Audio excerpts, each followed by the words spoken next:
Hey, what's up, everybody? Tommy Meyer here. Today I'm going to talk about the Biden plan for racial equity. You can read all about it by going to joebiden.com/racial economic equity. Now, Joe Biden's campaign got off to a bit of a rocky start when he said this. Listen, you got to come see us when you come to New York, VP Biden, because I will. it's a long way until November. We got more questions. You got more questions, but I tell you, if you have a problem figuring out whether you're for me or Trump, then you ain't black. He wasn't even asking you a quick. Nope. You know what? Nope. It's in the past. Forget about that. Now, Biden was pressed on that at his ABC town hall when he was asked this. Besides, you ain't black. What do you have to say to young black voters who see voting for you as further participation in a system that continually fails to protect them? Well, I say, first of all, as my buddy John Lewis said, it's a sacred opportunity and right to vote. You can make a difference. If young black women and men vote, you can determine the outcome of this election. Not a joke. You can do that. And the next question is, am I worthy of your vote? Can I earn your vote? And the answer is, there's two things I think that I care, and I've demonstrated I care about my whole career. One is, in addition to dealing with a criminal justice system to make it fair and make it more decent, we have to be able to put black Americans in a position to be able to gain wealth, generate wealth. And so you look at what that entails. And that is what we're going to do tonight. We're going to look at what that entails. But first, let's talk about systemic racism. What is systemic racism? We see the term thrown around a lot, but not a lot of people really know what it means. Derek Johnson of the NAACP defines it as systems and structures that have procedures and processes that disadvantage African Americans. Glenn Harris of Race Forward calls it the complex interaction of culture, policy, and institutions that holds in place the outcomes we see in our lives. And finally, here's Donald Trump. A well-educated black has a tremendous advantage over a well-educated white in terms of the job market. And I think sometimes a black may think that they don't really have the advantage or this or that, but in actuality, today, currently, it's a great, I've said on occasion, even about myself, if I was starting off today, I would love to be a well-educated black because I really believe they do have an actual advantage today. However you define it, one thing is for certain. There are still huge disparities in our society in terms of outcomes for black and brown people versus white people. The median wealth of a white family is 10 times that of a black family, and that's actually increased since 1983 when it was 8 times. The median wealth of a white family is 8 times that of an Hispanic family, and that's actually gone down from 11. Black and Hispanic unemployment is consistently twice that of white unemployment, and they've been hit the hardest during the pandemic. And the poverty rate, though it reached an historic low for African Americans in 2019, is still twice as high for black people as it is for whites. With gaps this wide and persistent, it's really hard to argue that there isn't something systemic going on here. Now, real quick, I want to touch on an argument that I often hear from the right. Conservatives often argue that welfare programs are to blame. They say that welfare programs incentivize single-family households and that that's led to a rise in out-of-wedlock births in the African-American community. Now, studies do show that children who grow up in single-family households do, on average, have poorer outcomes than children who grow up with two parents. And while it's true that out-of-wedlock births rose among the black community during the 1960s, around the time when civil rights legislation and anti-poverty legislation was being enacted, this wasn't a black phenomenon, okay? This wasn't Pharrell. Out-of-wedlock births rose among every race. And in fact, when you look around the world, you'll see that out-of-wedlock births have risen significantly amongst developed nations since the 1960s. The blue there is the 60s. The red is now. And, of course, the U.S. lands right smack dab in the middle.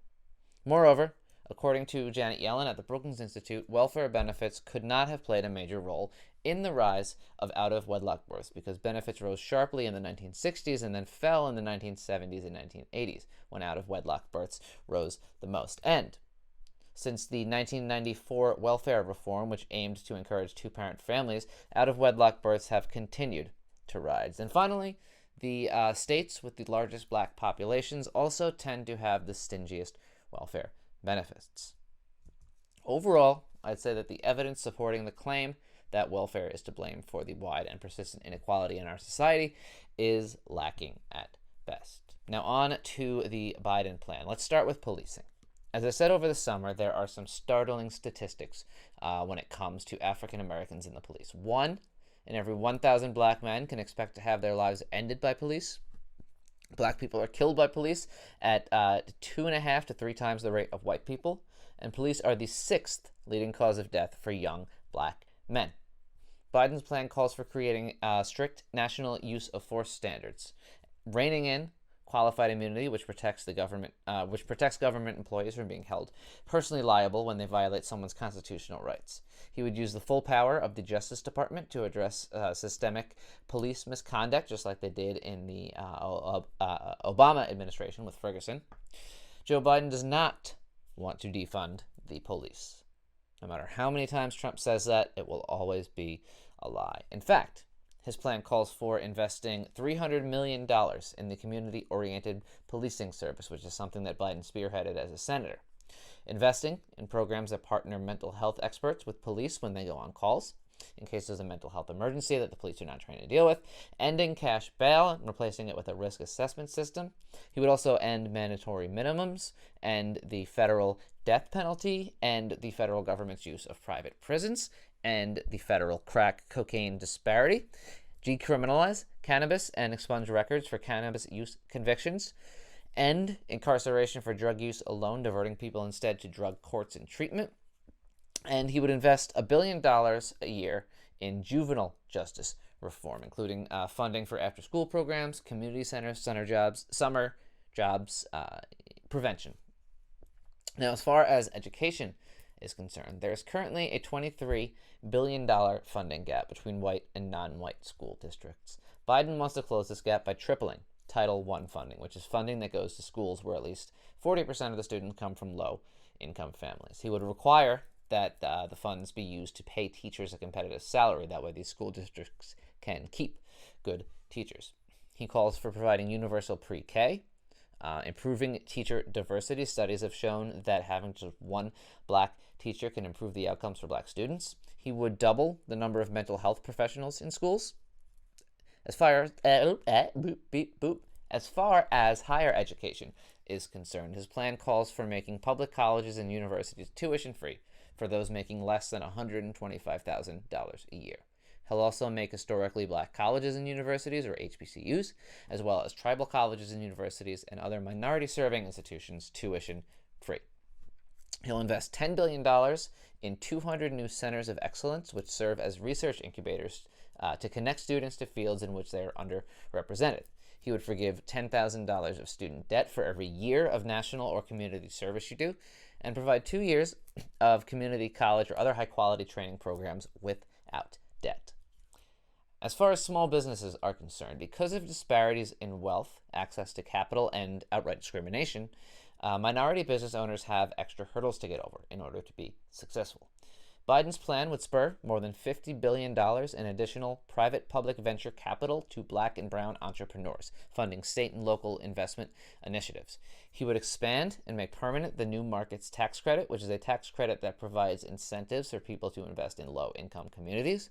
He would expand $100 billion in low-interest business loans by funding state, local, tribal, and nonprofit lending programs, and devote $30 billion to a small business opportunity fund, leveraging $5 in private investment for every dollar in public investment to help minority-owned businesses get a leg up.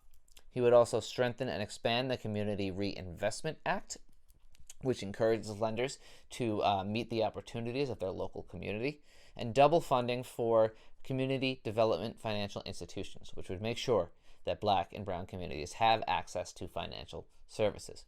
He'll increase funding for the Minority Business Development Agency, triple the federal goal of contracting to small disadvantaged businesses to 15% by 2025, and strengthen implementation of the Buy Indian Act, and hopefully also change the name. I suggest going with the Buy Washington Football Team Act. I don't know, it's got a nice ring to it. Now we get to opportunity zones. Trump loves to brag about opportunity zones. I got opportunity zones. I did opportunity zones. Here's the thing. They were not his idea. The Opportunity Zone idea was first introduced in a bipartisan bill by Senators Tim Scott and Cory Booker. It was adopted into the Tax Cuts and Jobs Act in 2017. And basically what it is a tax incentive that encourages those with capital gains to invest in low-income communities. It's a good idea. However, the Urban Institute found that the Opportunity Zone's incentive isn't living up to its equitable development goals. Too often, investors favor high-return projects like luxury apartments over affordable housing or local businesses, things that would actually help the community. Biden will incentivize opportunity funds to partner with nonprofit or community-based organizations to produce a community benefit plan for each investment. The plan would prioritize creating jobs or other financial benefits for low-income residents. He would direct Opportunity Zone benefits be reviewed by the Treasury Department to ensure that there are clear benefits to the community, and require recipients of the tax breaks to provide detailed reporting of the investments and the impact that it's having on the local community. Now on to housing. Home ownership is how families build wealth.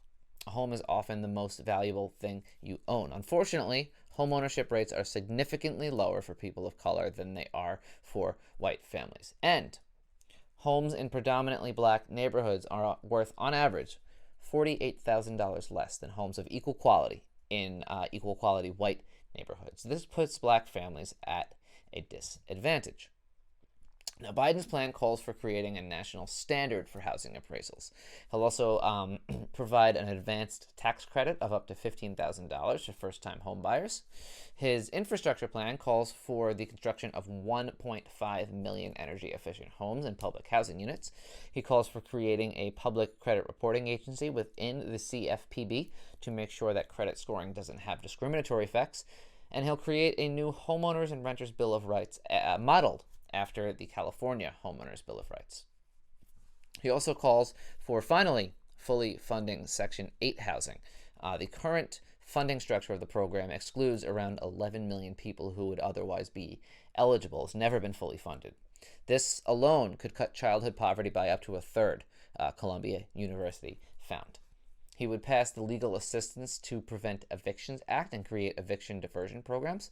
He calls for ending exclusionary zoning, also known as redlining, by requiring states that receive certain block grants to develop a strategy for inclusionary zoning. He'll hold financial institutions accountable for discriminatory lending practices and roll back the Trump policies gutting fair lending and housing protections. And finally, let's talk about the federal government.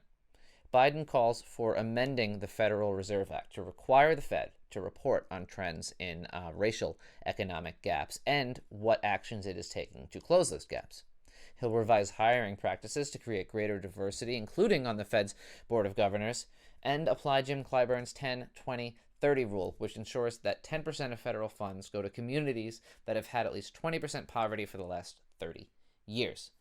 Now, as always, out of fairness, let's compare that to Donald Trump. But let me ask you this. I mean, we share one thing in common. We're white, privileged, my father was a lawyer and a judge in Illinois, and we know what your dad did. And do you have any sense that privilege has isolated and put you in a cave to a certain extent, as it put me, and I think lots of white privileged people, in a cave, and that we have to work our way out of it to understand the anger and the pain particularly black people feel in this country? No, you really drank the Kool-Aid, didn't you? Listen to you. Wow. No, I don't feel that at all. Nice. And, you know, they both make some good points. That's all the time I got for you tonight. Remember, whoever you vote for, vote. Vote early, vote now. What are you doing watching this video? Get out there and vote. Have a good night.